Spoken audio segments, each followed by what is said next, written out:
In Dark Souls, your build defines your playthrough. Big strength, big damage, high intelligence, low IQ, slash and pray for arterial spray, living on a prayer like John Bon Jovi, and I guess Mr. Oven Mitts over there. But what if I wasn't padding my stats until I absolutely min-maxed all over the bosses? What if it was a completely even playing field? That's right, killing every boss as themselves. This run will consist of 2 playthroughs. The first game cycle where I kill all the bosses, collect my goodies, and prepare for the New Game Plus run where I start killing the bosses dripped out as themselves. I will not cheat, yet I may need to bend the rules a little bit if there's a boss without a definitive weapon or armor set. I start out as a thief with the Master Key of course, and then take Black Firebomb so that I can get our first boss weapon right away without trading with Snuggly later. It's a guaranteed drop if you kill the Asylum Demon on the first encounter. And with the rest of the goodies retrieved from the Asylum, I give myself a lift to Firelink Shrine. I pick up the usual Firelink loot and then use the Master Key to go through the Valley of the Drakes to the Darkroot Garden. I gave the Black Knight an involuntary circumcision to test out my luck for the halberd, but it doesn't seem like it's dropping this time. The Best Crest Shield finds its way into my inventory, and then it's through the parish and down the elevator back to Firelink Shrine. I tested my luck for yet another Black Knight weapon, but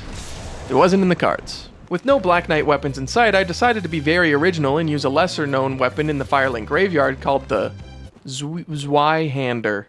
Weird. I hope it's okay. I don't have the stats for my new weapon though, so it's time to run through Undeadburg, pick up the gold pine resin, kill the Geico Gecko, and then face off with the Taurus Demon. I let gravity do its thing and then remember why I hate daggers. It's because of the abysmal range. But with the power of quick slashes and brutal electrocution, we tear the Taurus Demon a new one. Might as well say hi to my boyfriend while I'm here. That's canon. I get roasted alive, kick the ladder, do some leveling, and then bait Mr. Dragon to let me pass. And now I can finally two-hand my super niche and slept-on weapon, and I definitely don't get spit roasted by 2 hollows.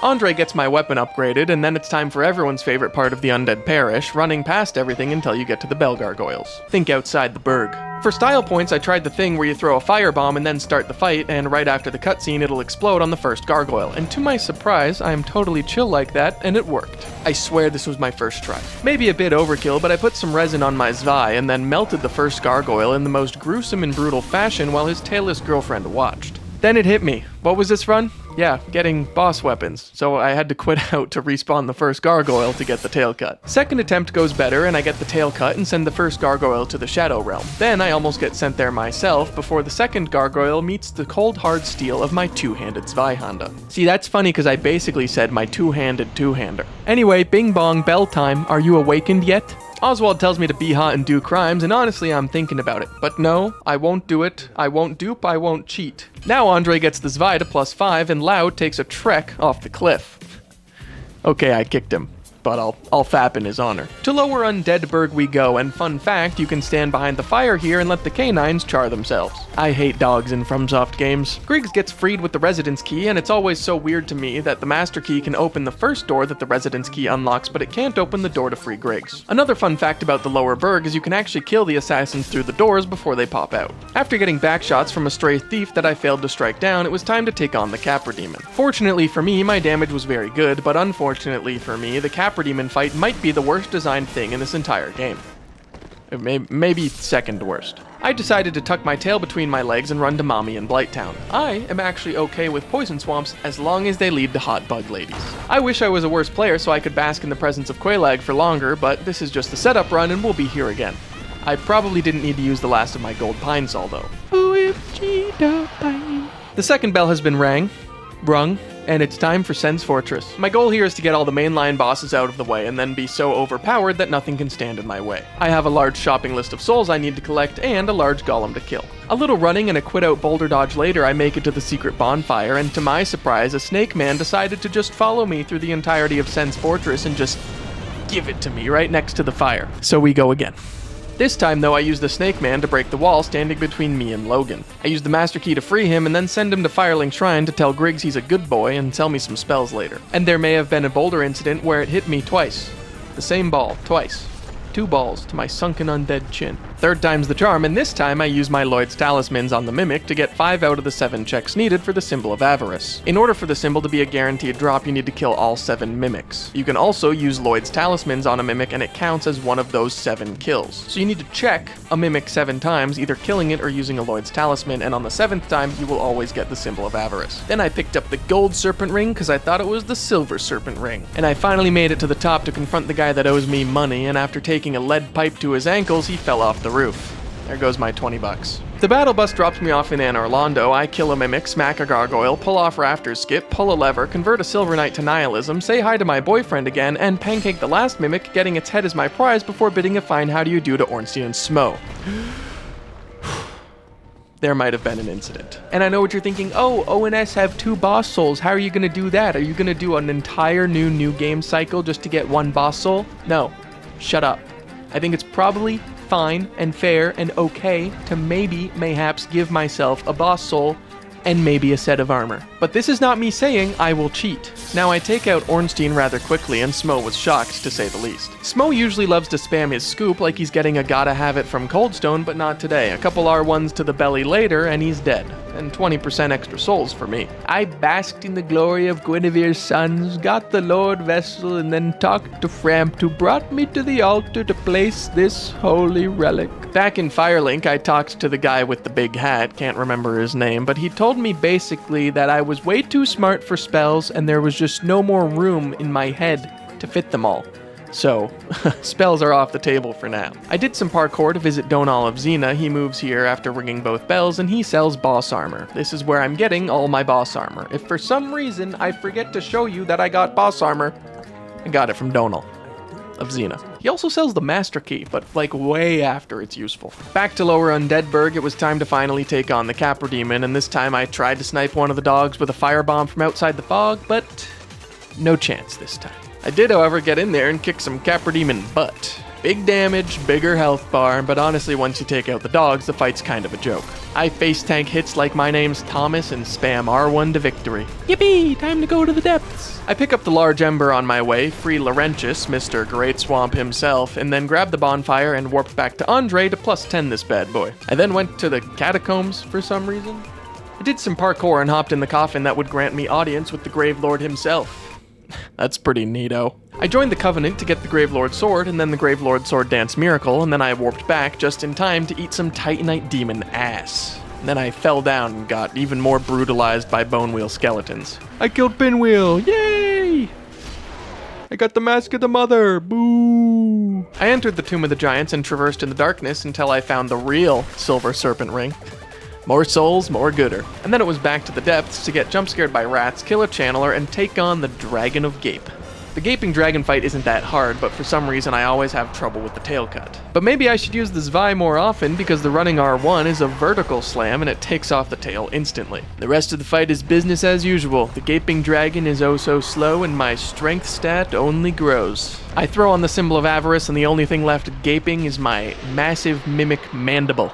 Just sucking up those souls. Anyway, back to the parish, I collected a demon titanite and made my way through the Darkroot Garden to a bug in desperate need of swatting by one of those electric tennis rackets. Should have saved some gold pine resin. The attacks from Miss Moonlight Butterfly are easy to dodge, but sometimes my depth perception feels off, but it doesn't matter because it gets one-cycled into oblivion. Definitely can't regen that much health. I grabbed some goodies from Andre's papa and then made my way back to Anor Londo where I purchased some materials from my gentle giant friend. And then I attempted the Darkmoon tomb skip for an embarrassing amount of time. I swear it's impossible and my day is ruined. I gave up and went back to Firelink Shrine where Laurentius made me a fully fledged pyromancer from the Great Swamp. And I finally emptied my cranium enough to fit in a few spells from Logan. I got a lift from Mama Bird back to the asylum and gave a good crack at the stray demon, putting it down first try with many smacks to the ass, and I remember the doll. I entered the painted world, and let's just say, you guys are gonna hate me. This was the first time, though, that I tried stair skip, and only after a few fails, I got it and opened the door and felt really proud about myself, especially after the Darkmoon Toon skip. I took out the undead dragon's upper half and then did a jump attack on the undead dragon's derriere to wake it up so that I could say hello to my beloved Priscilla. If you are a fan of soft-spoken dragon ladies with big feet and a fluffy tail, please look away. Every boss means every boss, and unfortunately, Priscilla is no exception. I chopped off her tail for use later, and only her footprints were left in the snow. I look forward to our reunion next cycle. I went back through the old poison swamp to chat with the fair lady's white knight and then join her covenant. 1, to save my boyfriend later, and 2, because I need the spells. I had an intense battle with the Ceaseless Discharge after stealing his sister's underwear, and then I progressed on through the demon ruins to take on the Asylum the Stray Demon. Sorry, the Demon Fire Sage. Wow, Miyazaki, daring today, aren't we? The Centipede Demon also goes down, and I get the orange Shard Ring and another opportunity to converse with my lover. Praise the sun. Gwendolyn was still on my hit list, but instead of trying to glitch the illusory wall for another 5 hours, I opted to go to the catacombs and get the Dark Moon Seance Ring. I then joined the Covenant to give a false sense of security and then entered the Fog Gate. I love a good running simulator. I serpentine through the hallway, and unfortunately the Zwei isn't fast enough to capitalize on the bonus damage you can get as Gwendolyn teleports away, but it doesn't take more than a few minutes of cardio to finish the job. I make a pit stop by Fake Havel's tower because I'm gonna need that ring if I want any chance of not fat rolling in every piece of boss armor I wear. And yes, Fake Havel, if this is real Havel, whose gear do we find in Anne Orlando? Plus, the description of Havel's ring says it's worn by his followers. Real Havel wouldn't need that ring. He's built different. I have the worst time in the world killing the Hydra, and then I make my way to Alvina from the back. I am not paying for the Crest of Artorias, but I also don't want to kill Andre again. You know, I always forget that the Fauces, the felines of unusual size, exist in the Darkroot Garden. I hardly ever encounter them. I pray to the Cat Lady and join the Forest Hunters Covenant because I'll be needing a few goodies from Shiva. I then go to Blighttown and peruse his wares and pick up the Demon's Great Axe and the Demon Great Machete. He really has it all. Then it's back to the forest to fight everyone's favorite dog. I teach Sif how to sit, stay, roll over, and then finally dematerialize and award me with a large amount of souls. Good girl. Oh, would you look at the time? It's time for the first Lord Soul. Neato o'clock. I have become one with the Tomb of the Giants. I could traverse this place with my eyes closed, which is basically just traveling without a light source. I made it to the arena, put on my stone armor because it trivializes the fight, and then it's time to drop in and lose half my health before the first scream is scrubbed. Neato's easy peasy, just stay in close, face tank everything, heal whenever you want, and have him take out his own employees. I'm really surprised they haven't unionized by now. I take out Neato with no problem, but I forgot he filled me with his toxic juice earlier and I died just as fast as he does.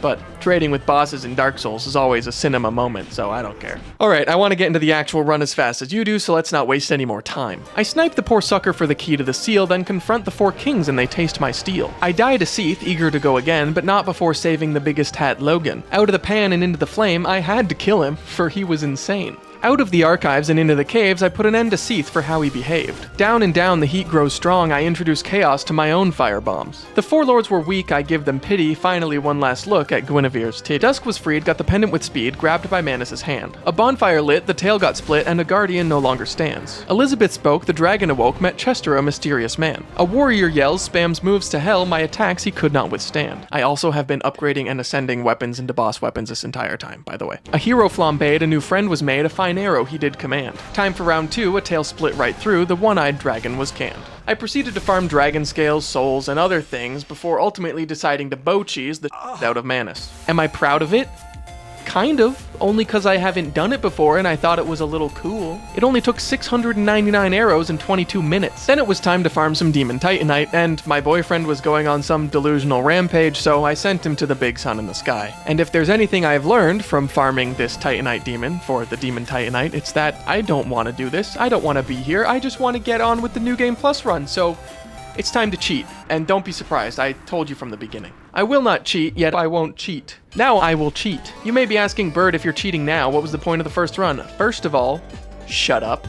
Second of all, I don't know. Third of all, shut up. I hope cheating in a few upgrade materials and souls for the purpose of upgrading and ascending weapons doesn't sour the video, but as it stands, I have a full-time job on top of this, and did we really want to wait another 3 months for it to be uploaded? I hope that the actual killing of the bosses as themselves taking place in New Game Plus absolves me of my crimes. Plus I paid off Oswald and he said it was cool. So with all the weapons, spells, armor, and other trinkets I need, it was time to send the old man to the retirement home so we can do it for real. With Gwyn successfully parried, I kindled the bonfire, and it's time to go back to the asylum. Let the run begin. Yes, this is a dumb gimmick run, but I kind of want the video to be more than a dumb gimmick run, so it's gonna be like a boss weapon showcase sort of thing. After I kill a boss, I'll pick the next boss on my hit list, and I can only use that boss's equipment up until I kill it.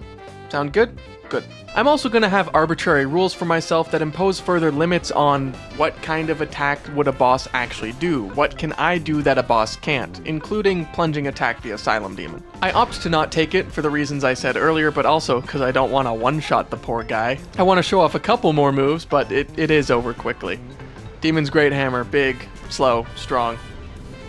Good weapon. Next up is the Taurus Demon, and for that I'll be using the Demon's Great Axe and nothing else. He's a simple man with simple tastes. This thing is huge and does a lot of damage. I had a little incident in Undeadburg, but no need to talk about that one. I feel like I should say now, for some reason, I imposed a rule where I can only heal with humanity. It seemed reasonable for a boss to suck the humanity from others but not drink from a little sippy cup like me. I forget if I kept this going or not, but if you see me not using Estus, that's why. I let myself get laid out on purpose because it hardly seems fair to not plunge attack the Asylum Demon but plunge attack this guy. I wanted to make a point of using all of a weapon's moves against their respective bosses, and unlucky for me, the R2 of the Demon's Great Axe is slower than the line at the DMV. And for Gen Alpha, it is slower than the queue to get into Fortnite right after server maintenance. After a few tries too many, the Taurus Demon goes down, and I select the Bell Gargoyles as my next target. For this, I'll be using the Gargoyle Halberd, the Gargoyle Tail Axe, the Gargoyle Shield, and you guessed it, the Gargoyle Helmet. I baited the dragon on the bridge and made it to the Sunlight Altar and then ran like hell so that I could beat the undead that closes the portcullis. The Gargoyle Halberd is excellent. It has a vertical slash R1 with a horizontal follow-up, and the reach is very good. The jump attack is also a horizontal slash. The tail axe, bless its heart, is like, what if I tried to swing a pool noodle in a hurricane? Or tried to chop down a tree with an axe that I borrowed from Gumby. The damage is good, but the range, not so much. The R1s are rigid and the R2s are floppy, if you care about that sort of thing. And the shield is a shield. I don't know. I don't like shields. I'd rather just be doing more damage. But the gargoyles go down and the first bell is rung. For some godforsaken reason, I chose Quelaag as my next target, and she does have 2 boss soul weapons, and I mistakenly chose the Fury Sword. It does have a very unique moveset, but it deals fire damage. If you know anything about Quelaag, you'll know she is 100% immune to fire damage. So with Quelaag's Fury Sword plus 5, theoretical attack rating of 345. Good, right? Wrong. It's split damage. The thing does 255 fire and 90 physical. And Quelaag is immune to fire. So I'm looking at 33 damage per R1. I am an idiot. Split damage is a lie, folks. Remember way back when I said I was a worse player so I could spend more time with Quelaag? Well, this fight took 12 minutes and 30 seconds. I mean, hey, it's not like I'm upset spending that much time with Spider Mommy, but I do have trouble locking in for extended periods of time, so I'm glad I didn't choke. And that, in theory, should be the longest fight of the run. Bing bong, bell number 2, baby. Next up, we have Ceaseless Discharge, and he too is immune to fire damage. Yippee! I had some pyromancies in mind, but seeing as how they wouldn't do any damage, I decided to just punch him with the pyromancy flame. But that apparently does pure fire damage as well, so I decided to brave this boss head-on, bare-handed. Impressive, I know. After Ceaseless was the Moonlight Butterfly, and my loadout consisted of the Moonlight Butterfly Horn, the Crystal Ring Shield, Soul Spear, and Homing Soul Mass. Very magical. I was really impressed by the reach of the horn. It feels just a little bit shorter than the Demon Spear. The only downside is that it does pure magic damage, which in boss terms is the most resisted damage type. I got slightly terrified when I saw how much damage the Crystal Ring Shield did to Shiapoof, but then was quickly comforted when I blasted that idiot with a Soul Spear. When the butterfly landed, I opted for a shield poke strategy, allowing me to get in a lot of damage. A lot of hits, not a lot of stamina. Again, I hate this boss fight because sometimes I feel like my depth perception doesn't work and things that I don't think are gonna hit me do, and then I just slowly get chipped down by everything. I also saw an attack that I've never seen before as I looked up and saw the Moonlight Butterfly carpet bombing me as it gracefully drifted from one side of the bridge to the other. A Homing Soul Mass did a large amount of damage, followed up by more poking and prodding, but I was determined to finish this fight with the Crystal Ring Shield. The dumbass wielding it though didn't realize that the reason the projectiles were going straight into the bridge is because he's standing too close to the ledge. It was me. Bug squashed. Next up was Sif, and I was rocking the Abyss Greatsword, no armor, and the Darkwood Grain Ring. Sif does a lot of flips and acrobatics as she's trying to cut you down with that comically large sword, and past me, what a dumbass, thought it would be really funny if I only had the backstep of the Darkwood Grain Ring as my get out of here option. It did not go well. Apparently, according to the frame data, the backstep of the Darkwood Grain Ring gives you 8 iframes compared to the 11 you get from a normal roll. But I call BS on that because from where I'm standing, it seemed like I only had 7 to 10 get frames. My only hope without the ability to dodge was to just stay in the crotch and pray that Sif didn't jump around too much. If I was too far away, I'd surely get caught in a sweep, but on the other side, if I was too close, I would just get chipped down by the collision damage she does when she jumps around. Run in, hope I don't get one shot in, run out. That was the strategy. But it was also at this point when I realized just how much things scale in New Game Plus. But after a few tries, I got Sif's health bar down to limp % and then finished her off. Oh, also, I liked the sword, it was really cool, it scales with every stat, and it does divine damage. I mean, split magic damage, but divine damage. Anyway, next. Capra Demon, say your prayers, because we have, despite not being able to power stance in Dark Souls 1, not 1, but 2 Demon Great Machetes. Because why not? These things rip.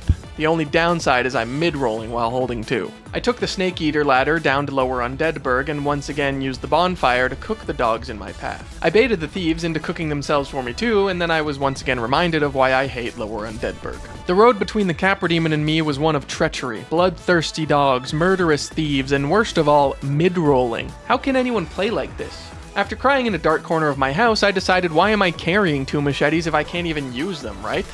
Shut up. I can't heal. After a lot of patience and absolutely breaking this dog's ankles, I finally made it back to Firelink Shrine through the shortcut, with just an ass hair's width of health to my name. I also went back to holding both weapons. Happy? The Capra Demon took so many tries. Those damn dogs, man. It's actually embarrassing how many tries because this weapon does an insane amount of damage. Like, probably a 4-hit kill amount of damage. Like, please stop looking at how much damage it's doing and pretend it's piss poor so that I don't look like a bad player. The R2 on the machete is a special jumping attack that does a staggering amount of poise damage. Get it? That one's for you, JK Leeds. At the end of the day, I was a real nice guy and freed the Capra Demon from captivity. Be free. With the key to the depths, what better place to go than there? There's something in the shadows waiting, looming, lurking, gaping.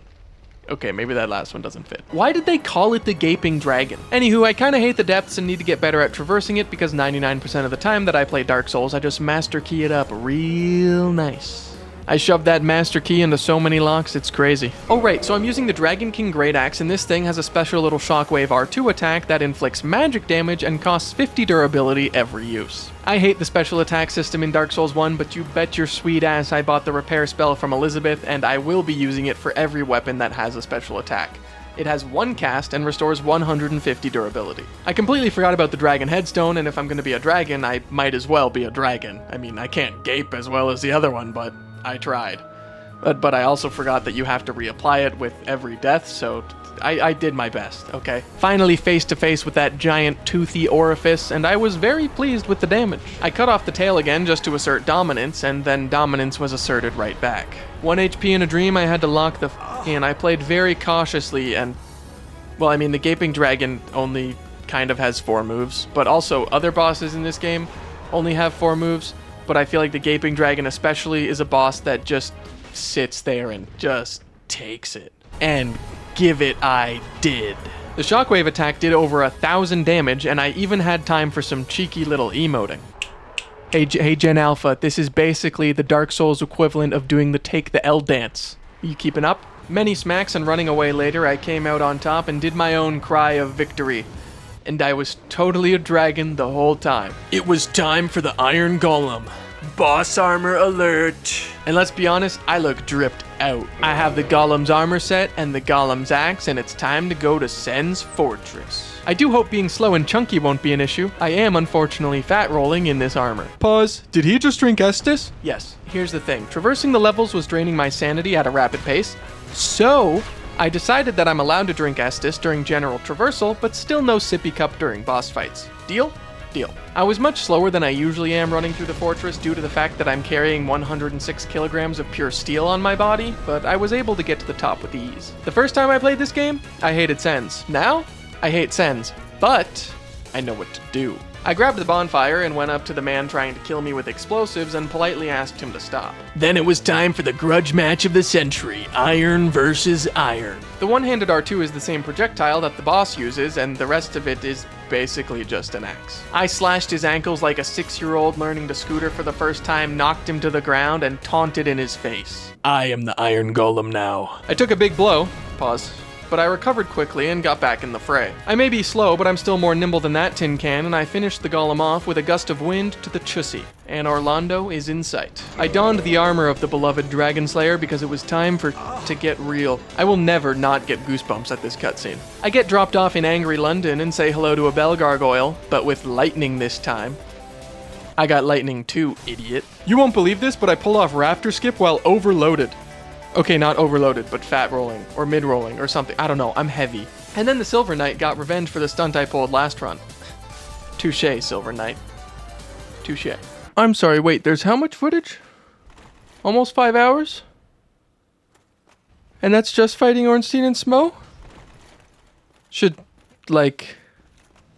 we montage it? So here's the thing, I love this game, and I'd like to think I am decent at this game, but I cannot for the life of me function when I'm not fast rolling. However, I played out of my mind for these attempts against the Dark Souls dynamic duo, but the no healing was the bane of my existence. Especially with the new game plus damage. Ornstein's spear was fun to use, but the damage, not great, but it's not surprising considering his lightning resistance. 1,747 lightning resistance, to be exact. Still though, 136 damage on the R1 wasn't the worst thing in the world. The lightning projectile, however, was trying to piss on a bushfire to put it out. It wasn't going to do anything, but it felt cool to use. I was committed to killing Ornstein first because that's the armor that I put on, which means at the start of Phase 2 I had to gain a lot of distance and then swap all of my gear to Smo's and become insanely overloaded. I'll be real, I only got to Phase 2 a handful of times, and if I saw the big AoE lightning slam, it was the end of the road.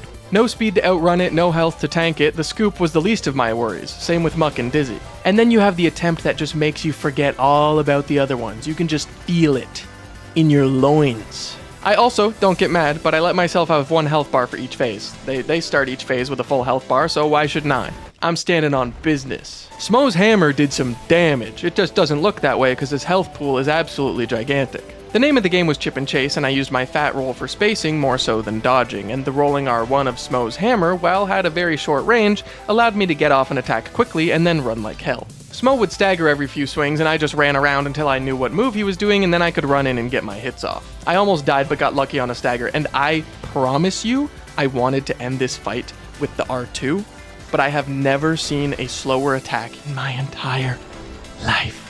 With my heart in my throat and death close at hand, I ended the fight, taking solace in my victory. You in particular, Smo. I obtain the Lord Vestal and find safe haven in Guinevere's bosom, and, while I'm in Anne Orlando, I might as well wrap up a few things, and I head to the totally non-suspicious painting. Unfortunately, Priscilla has to die again, okay? It's not up to me, I don't make the rules. If I don't kill her, people will say I didn't finish the challenge. If I do kill her, the foot lovers will be mad. There's no winning here. I grab the Life Hunt Scythe and Priscilla's fluffy dagger and start making my way through the painted world. Making my way through what's left of it after I did the door skip. The Life Hunt Scythe has a fun little gimmick where whenever you hit someone, it does bleed build up on them, but also you. It's a delicate little dance of wanting to do an insane amount of damage and not wanting to kill yourself. So the strategy is to get a few hits in with the scythe and then finish it up with the dagger and get the bleed proc. After the big dragon top gets demolished, it's time to pound the big dragon bottom. Wait, I also decided to throw the Grim Reaper outfit on for style points. Priscilla pleads with me, but death comes for us all eventually, hot stuff. Scythe versus scythe, blood for blood. It was a battle of the Life Hunters, a power so strong they asked Priscilla to lock herself and those grippers up in an alternate dimension for eternity. There's only one problem. The scythe does not do a lot of poise damage. And you need poise damage to break Priscilla out of her invisibility. So the whole fight was me just trying to follow the footprints left behind by those big grippers and dodge whenever I felt I had to. With the force. I tried my best to do enough jump attacks to pull her out of invisibility and kept a close eye on my bleed bar and just pray that I was filling up hers. Joke's on her though, she's weak to bleed. Let's hope this is the last time I have to kill Seath's abomination of a daughter. It won't be. It's Gwendolyn time, baby. Dripped out with the Dark Moon armor, the Dark Moon bow, the tin crystallization catalyst, and 2 casts of Soul Spear. It was time to take my place as a child of Gwyn. I'm no disciple of Gwendolyn. I will be Gwendolyn. This time, though. I think it was completely unfair that I wasn't able to shoot my bow that fast, but then I saw a cast of Soul Spear, and I think I can deal with 1 arrow at a time. However, the constant peppering of magical projectiles makes me panic roll and then perish. This time I was able to take advantage of the extra hit I could get in when Gwendolyn was teleporting away, and it didn't take a few tries for the dark sun to set on Anne Orlando. I Gwendolit him up.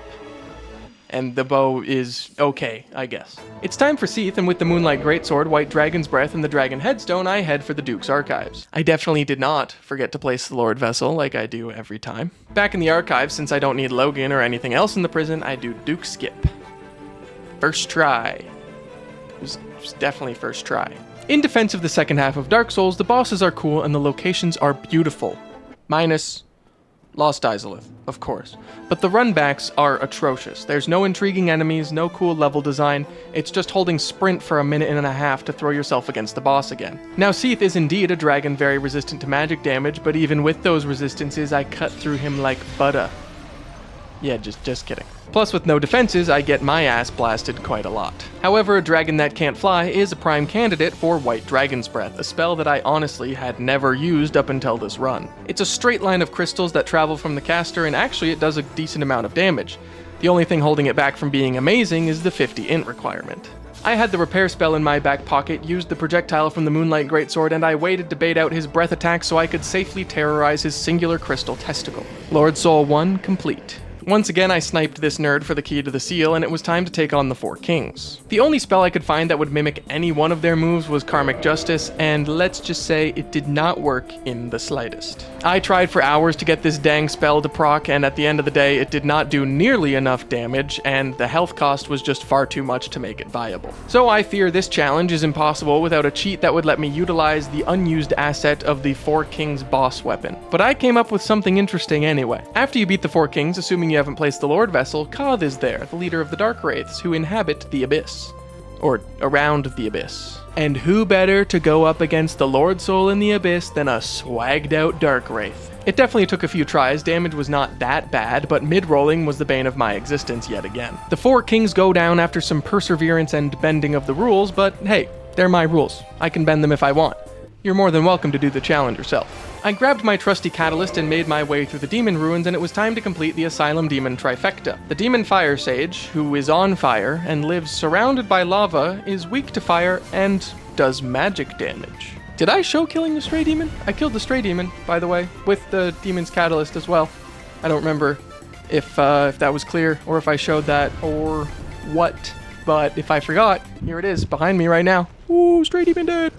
I smacked that ass so good! The melee on the Catalyst still does great damage. The only problem with this fight is the arena, and not so much the size, but the dang little roots and rocks everywhere that'll grab my undead cankles if I'm not careful. Slow and steady smacks the ass, and I was not greedy during this fight, but I did fall for the oldest trick in the book.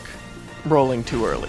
The damn lingering hitbox on that hand. Taking a quick look in my inventory, I realized the Catalyst's melee is thrusting damage, so I put on the Leo ring to increase the effectiveness of my thrusting and beat it on the second try. Beat it on the third try. Just after the Demon Fire Sage is the Centipede Demon, and I thought it would be really funny to go into the fight and chop off the arm and get the orange charred ring and then use the flaming kick that the orange charred ring gives you for the entire fight. Then I realized the Centipede Demon, much like Quelaag and Ceaseless Discharge, is completely immune to fire damage. I opted to use the Sanctuary Guardian Tail because it kind of reminded me of the Centipede Demon's arm. I don't know. It's a bit of a reach, but I don't see many other options. I have no idea why they made a whip in this game with the range of a fist weapon, but I swear the Sanctuary Guardian Tail Whip is shorter than my dick. And for some reason I was determined to use Power Within, but it only drained my health faster. I guess someone forgot he wasn't allowed to heal. Clearly the scent in Centipede Demon stood for how many tries this damn boss would take me. I would lose half my health just by jumping to the safe part of the lava, however a chosen undead never gives up and the Centipede Demon is sent to whatever lies below Izalith. I ran through the Lake of Dragon Asses, and you may be wondering, how on earth will you capture the magic of the Bed of Chaos? How will you perfectly, flawlessly replicate its intricate moves? I firebombed cheesed it. And as I was going to finish the job, I got cooked. It's been a while since I've had a Bed of Chaos incident. Whose idea was this boss? Maybe if Billy Zabka had a few lessons from this damn tree, he'd know how to sweep the leg better. We don't need to know how many attempts it took me to make the damn jump and crush the bug. But when I got there, I beat it with a very large stick wearing the Sunlight Maggot. It seemed fitting. With only one Lord Soul left, it was time to go to the catacombs and take on Pinwheel. I threw on some robes, equipped myself with Great Fireball, and put on the Mask of the Mother. Surely on equal footing and in New Game Plus, the biggest joke of the Dark Souls series would stand a chance, standing up to all the bullying that has been taking place since the dawn of the Age of Fire. And he's gone. Next up is Nito, and I equipped the Dark Wraith mask to match my Bone Bro and took the Gravelord Sword and the Gravelord Sword Dance Miracle. You get a bonus to the miracle damage if you rank up in the Covenant, but I am lazy, so pass. Nito was a bit of a problem to say the least. With no way of healing and no way of permanently killing the skeletons, it really felt like an uphill battle. The New Game Plus damage was no joke, and it took me this long to start wondering why I put so few of my levels into health. Oh, right, because of all those damn requirements of my boss weapons. Gotcha. Eventually, I had had enough. This was supposed to be on equal footing. No advantages one way or another. I challenged Nito to an honorable duel, and he brought henchmen. Well, not today. I used the greatsword of Artorias' divine damage to put an end to the goons, and then it was a duel to the death. Nito's attacks are easy enough to avoid, but the timing on the screaming toxic sword slam is sometimes still a little too much for me to handle. I brought the Bone Man to his knees and finished it off with a cinematic Gravelord sword dance. Bon voyage, asshole. With the base game complete except for Gwyn, it was time for the DLC, and I went to challenge the Sanctuary Guardian with the Tail Whip and my Lightning Spear. I kill the Hydra, save Dusk, acquire the Pendant, and Manus pulls me into his Abyss Hole. After breathing in the fresh air of Ulasil, I'm ready to face my foe. And to my surprise this time, the Tail Whip was pretty good. Just kidding, this thing is hot ass. You already heard me talk about it in the Centipede Demon fight, and holy, what an absolute cheeks weapon. It took a good few tries, and it was a slow fight, as the openings were few and far between, but I was so determined to make the Tail Whip work that I completely forgot that I had a miracle and did the whole fight melee. Oops. But it was also probably a good thing, seeing as how the guard Ian over here has over 1,000 lightning resistance. It's time for a peak boss fight. It's time for greatness. It's time for Artorias. Oh no, am I mid-rolling? I honestly don't have much experience with the DLC. I've only played through it a handful of times, but I love the bosses and some of the level design, but I absolutely hate the enemies. They can all go eat and die. Between the stone giants one-shotting me and getting a prostate exam with a pitchfork, I never want to be wandering around the woods for longer than I have to. But before long, the elevators are activated and it's time to take on the man himself. Oh. What's that? A second incident has hit the playthrough? Oh no. I did not think there would be a boss I struggled with to the extent of Ornstein and Smo, but Artorias was pretty damn close. He's one of the faster bosses in the game, and he just has attacks that reach really far and sometimes feel like you can't dodge them. The sword was awesome and did good damage, and I probably threw more than I had to just to look for opportunities to do Lion's Claw, but this isn't Elden Ring. Only Artorias can spam that. Regardless, I have zero willpower to sit here and tell you a story about how I persevered and learned and got better and finally came out on top. I died a lot for a long time, and then eventually one run was good and I won. I'm the best, you suck, go push rocks, idiot, enjoy your time in a place worse than the Abyss, and by the way, I killed your dog. After the Abyss Walker could no longer stand, it was once again time to throw on the old dragon head and the obsidian greatsword and the repair spell and go take on the one-eyed dragon. I died to Calamite totally on purpose and then had Goff quickscope that mother. I was gonna wear the Calamity ring. Very funny, I know, but I'm running out of steam and I didn't want to learn to hitless Calamite right now, I think. I imagine I was running out of steam. I don't know. I've been sitting on this footage since August. I enjoyed this weapon a lot. The R1s were fast and had a nice combo, and I did use the fire attack when I saw an opening, and it did quite a bit of damage. It's a big AoE of flaming pillars that costs 50 durability to use, because Dark Souls 1 had the worst system for using weapon special attacks. Anyway, I could use it 7 times, and then another 3 after using the repair spell, but then my weapon would totally be broken, so we'll say I could use it 9 times. Regardless, Calamite has some absolutely atrocious hitboxes, and it was really hard doing the fight without heals, but the difference here is I really enjoyed it. I mean, don't get me wrong, I wasn't hating my life with Ornstein and Smo or with Artorias, but it's not often that I get to do a little dance with Calamite, and as far as dragon fights go, this one's pretty fun. I finished him off with a flame attack, and with the dragon down, there's only 2 bosses left. Manus was up next, and I ran through Ulasil Township as fast as my beef jerky legs could carry me, and then through to the Chasm of the Abyss. I equipped Manus' staff and some dark sorceries, and literally everything else that would boost my magic damage. If Manus can do insane damage with dark spells, then I'm gonna do it too. I walked right into his cave and blasted his ass with my dark bead.